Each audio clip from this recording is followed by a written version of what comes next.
grand plaisir et une grande joie d'accueillir les Highlanders ici, un groupe qui a commémoré la guerre de Wolfe lors de leur passage dans la maison Vézina dans les années 1750. Et pour nous, c'était vraiment quelque chose d'apprécié, le fait de reconnaître un passage historique très important pour la région de Québec. En plus, bien sûr, l'été a été fort chargé pour vous, entre autres avec le quai, avec différents endroits. Donc, si vous nous faites un résumé de l'été, ça a été ça a brassé beaucoup ici. Effectivement, je dois dire que les loisirs n'ont pas chômé cet été. Si on commence tout de suite par le domaine de la rivière, avec l'installation de notre nouveau quai rabaissé qui donnait accès à la rivière pour le kayak ainsi que pour le paddleboard, un sport là, qui est vraiment rendu très, très, très populaire. Et de la même chose pour le domaine du boisé avec la patinoire couverte, où cette année, on a installé des jeux, des rampes de skateboard, puis les terrains de pickleball de l'autre côté. Donc, ça a été plein partout, tout l'été à Bois-Châtel de ce côté-là. Si on parle vraiment des fêtes, bien écoutez, on a retrouvé cette année la fête des voisins, après quelques années d'absence. Et on a eu plus que 10 regroupements de voisins sur le territoire de Bois-Châtel. Et je peux vous dire, pour les avoir fait les 10, que tout le monde était joyeux de se revoir, de se retrouver et de pouvoir fraterniser à nouveau. Il y a toujours aussi nos classiques du mercredi qui étaient de retour cette année. Avec les 7 soirées ici sur le site de la maison Vézina, d'ailleurs, avec, comme vous pouvez voir, une vue imprenable sur le magnifique décor de l'île d'Orléans. Et les jeux d'imaginaire aussi, les films pour les plus jeunes qu'on présentait à tous les jeudis durant l'été. Donc, à ce niveau-là, ça faisait quand même une très, très, très bonne horaire. On a aussi les matinées ludiques à tous les samedis matins. Les jeunes avaient des regroupements pour les plus petits. Donc, c'était beaucoup d'activités pour eux, puis c'était fort populaire. On a parlé aussi d'un événement qui a été marquant, c'est le 375e de la présence des Trudel à Bois-Châtel. Vous étiez sur place, je crois.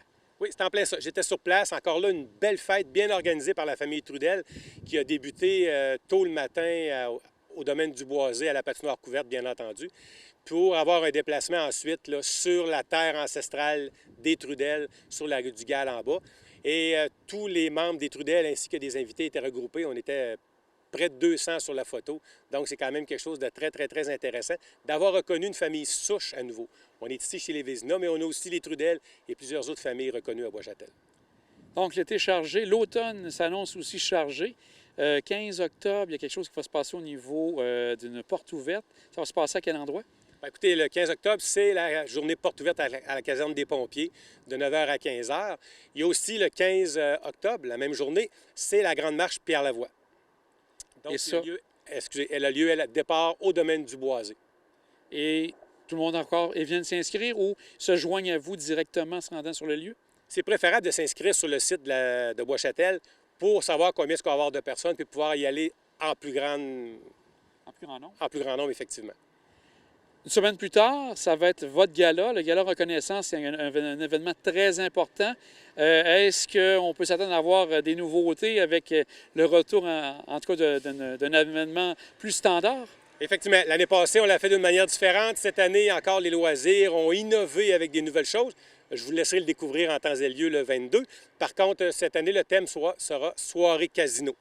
Mais on reste toujours sur le même principe, reconnaissance de bâtisseurs, reconnaissance de bénévoles, reconnaissance pour la persévérance scolaire, les jeunes athlètes et le citoyen en santé.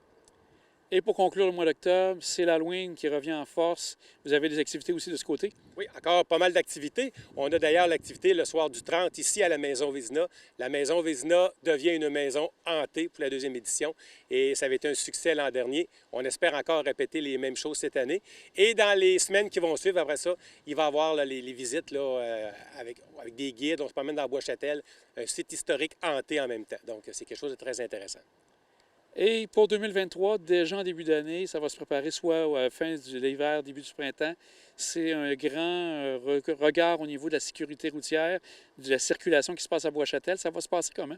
Bien, écoutez, on a beaucoup de demandes sur la circulation routière. On sait que ce n'est pas un problème qui est seulement à Bois-Châtel, c'est un problème qui est provincial, même voire national. Et on se devait de revoir la circulation à Bois-Châtel. Et pour faire ça, on part à la base. On a mis présentement un hold sur les constructions. On n'arrête pas la construction, mais on veut la contrôler. Puis, au printemps, on va vraiment avoir une étude complète sur le territoire. Est-ce qu'il y a des artères qui sont saturées? Est-ce qu'il y a des secteurs qu'on devra modifier? On a beaucoup de plans. Puis là-dedans, on ne le fait pas seul. Il y a le Comité de la sécurité routière qui sera impliqué là-dessus. Il y a nous, la Sûreté du Québec, ministère des Transports, ainsi que la MRC de la Côte-de-Beaupré. Puis l'entreprise qui va vraiment faire l'évaluation du territoire. On y va au complet pour être capable de donner un rapport à la population clair, net et précis sur les objectifs futurs de Bois-Châtel.